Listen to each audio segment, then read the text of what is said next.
Yeah, what's going on, guys? Your boy Vito here, back on the Madden 16. Today I'm bringing you guys the second video of the D and the next play out of this beautiful formation right there, the trips tight end, which is in the Carolina Panthers offensive playbook. Yeah, yeah. So, anyways, so now that we got that far into it, we're gonna come out in the next play in the gun trips tight end. Okay.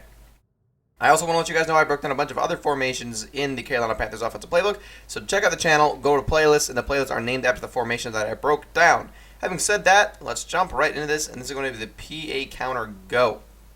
This is definitely one you want to have a quick quarterback with, and I know that's 2 videos in a row with a quick quarterback, and I'm sorry about that, but you know what? It's Carolina Panthers offensive playbook. Get over it. So PA counter go and random play. This plays money. All we want to do is block our running back and slant or drag our wide receiver. So we want to hit Y or a triangle, RB or R1, and then RT or R2. Boom, we got a blocked running back, and then we want to drag our Y. To that, we want to hit Y or a triangle, and then down on the right stick. Boom, we got ourselves a drag. We're going to snap the ball. We're immediately looking at B. If B is going to be open inside of the middle of the hashes, straight ahead of Cam Newton, if you look right ahead of me, right where that route is in front of Cam Newton, he's going to be open right there sometimes. You want to bullet pass it in. And if not, then we're going to be rolling out of the pocket, and we'll get to that as soon as I set the ball. So I'm going to snap the ball, and he is not going to be open over the middle. We're going to roll out. We're going to Actually, we're just going to take off with the quarterback. How about that? We got all the room in the world. We're taking off with the quarterback. Normally, I would have done that anyways, but I wanted a playmaker because I wanted to show you guys how to playmaker if you don't know already. So we're rolling out. We see our B receiver is getting bumped, so he's not going to be open in the middle. We have our drag open, and our A is not open after he breaks. So we're actually rolling out of the pocket, and we're actually going to playmaker up. To playmaker up, you just hold LT or L2, and then any direction on the right stick to whichever way they want to go. So to make him go up, I held LT and then up on the right stick to make him go up. If I wanted to make him go left, it'd be LT and left. And you can only playmaker the guy who's directly in front of you. The closest guy to you is who you're going to be playmakering. So if number 82 was on this side of the field and he was the closest person to me, though, then that's the guy I'm playmaking because you're playmakering the closest guy to you. So let's block our running back again. Drag our Y, and this is against goal line, so we're just going to snap it and immediately lob it up to our B receiver, and we're just going to go down. Just go down, because that doesn't count. It's goal line. So here we go. Block our running back, slant, or drag our Y. Snap the ball. It's going to get an outside release. It's going to leave us a huge hole to run up. We're actually going to plant our feet, and we're going to be able to hit the B receiver because they never leave that deep zone. That deep blue never ever moves over there. I'm not too sure why.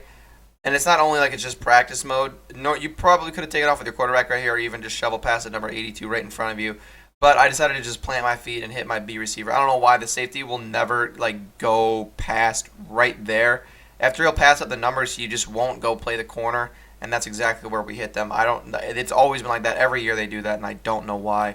Block our running back and slant, or drag our Y. Why do I keep saying slant? Snap the ball. This time no outside release, so we're going to be able to scramble. We're going to hit RT to be able to go into bootleg mode. And I should have scrambled my quarterback, but I definitely wanted to go into bootleg mode because I wanted to. Now I'm going to show you guys this, even though it's on my last video. So if you want me to go into depth with it, definitely check out the last video because that's where I really went into depth for it. But bootleg mode right there, you're going to see that we're gonna be able to throw a better pass in bootleg mode. And I had my A and my Y receiver open, but I decided to try it deep, and that was definitely a stupid read. I don't know why I did that. Probably because bootleg mode. Bootleg mode makes me do everything bad in the world. So we're just gonna snap the ball, and that's gonna be a quick snap to B, and we're just gonna go down. I actually didn't make that read yet, and I really want to be able to make that read, but it just hasn't been open yet. So we're gonna snap the ball. Hey, this time B's gonna be open right across the middle, and we're gonna hit him. And we didn't rat catch that. We definitely possession caught it. It just didn't update for some reason. And that's what it's gonna look like whenever the B receiver is open across the middle. Looks like he's gonna be open again as soon as he cuts. Boom, we got him. It's money. It's golden. Ted again broke a tackle, and then he's down at the 2-yard line. So that's what it's going to look like when they're open across the middle. Definitely try and plant your feet before you throw it if you're going to scramble outside of the pocket. And if not, at least try and be in bootleg mode. That way you have a better chance at throwing the ball. Because you see right there I was in bootleg mode. We put it on the dime, and you just have a better chance at having a good throw if you're in bootleg mode as opposed to scrambling mode. This time we're going to scramble. We're going to throw it to A, and actually that was a pretty good throw too. I was actually hoping that he would overthrow so I could show you guys the difference. But just believe me, bootleg mode is definitely more effective throwing the ball wise than anything else. This time it's man coverage. Our B receiver got bumped to hell, so we just hit to our A receiver because our A receiver definitely beats man coverage. So does our drag. But, the A receiver is going to get more yards, odds are. So this time we're going to snap the ball. We're going to roll out because we got room, and we're going to lob it up. And we're going to be able to just barely corner tap in for a nice touchdown deep down the field. Unfortunately, we couldn't go into bootleg mode on that play because we had people like all behind us. If we would have tried switching to it, we would have got sacked. Right there, there was like a free runner in, but because he was a defensive tackle, you know, he's really slow. So I knew I'd have enough time to set my feet, and that's what I did. I set my feet and I hit my A receiver. You just have to be smart. And I know a lot of the times that deep B receiver is looking open, but remember that they don't have enough room right there. That's a contain, but you could do that. That's what people don't know.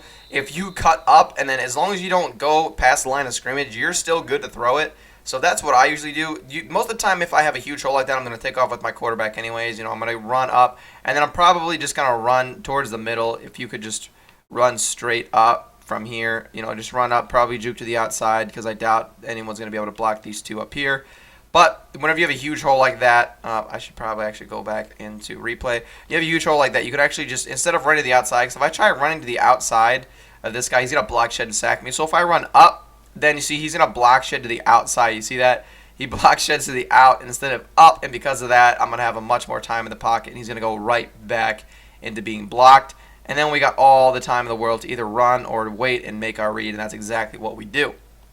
So let's go ahead and run the play one or two more times for you guys. So we're going to snap the ball, and we're going to roll out. We see someone blitzing across the middle. We're going to plant our feet, and we're going to hit our A receiver or a B receiver, whichever it is. I don't remember unless I'm in the thing. It is our A receiver. Yay.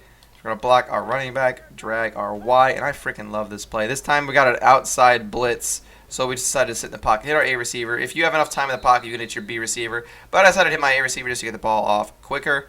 And I'm going to pause it one more time and show you guys. I don't know if this is going to be the last time I go to a replay. But you're going to see that usually in man coverage, our B receiver is also open. If we lob that, I promise you number 42 will not play that ball because he is immediately moving over to 88 no matter what. As soon as he cuts, he's going to try and play 88. So if I throw it right here, he's gonna run after 88. No one is going to be immediately running towards that ball because they're in man coverage, so they're going to cover their man. But you see that number 19 is wide open if we just lob that up or touch pass it, and it's going to be money. So let's run the play just one more time for you guys. Snap the ball, outside release. So we're going to do the same thing. We're going to shoot up that gap, and this time we decided to take off, and Cam Newton ends up fumbling. I tried to slide, but practice mode is like really iffy. I'm going to run the play again since I fumbled, but practice mode is pretty iffy. It seems, or like sometimes they just don't want to slide. No blitz off the right, but Cam Newton wouldn't run for some reason. I don't know what that play doesn't count. Cam Newton didn't want to run. I don't know why, but that's definitely one where we want to roll out. Here we have a huge hole to run up with, and he ends up block shedding. Unfortunately, okay. Every time I make the play look so bad at the end, so I'm gonna run it one more time, regardless of what happens. I'm gonna try and make a good read here, hopefully. Yeah, and we're going to be able to just quick snap to our B receiver, and he's actually going to drop it. So, you know, Ted Ginn, you know, he's a dick, and that's just what's going to happen. But that's going to be it for the video, guys. Really, there's nothing else to tell you guys. You know, if you want to stand in the pocket, you can. It's just going to be harder to make the reads down the field, and I forgot to cancel the play action, but I'm going to roll out. Let's playmaker RY. Yeah, that's going to be it for the video, guys. If you guys like the video, give it a like, a comment, and subscribe. Follow me on Twitter. It's going to be down in the description below, and as always,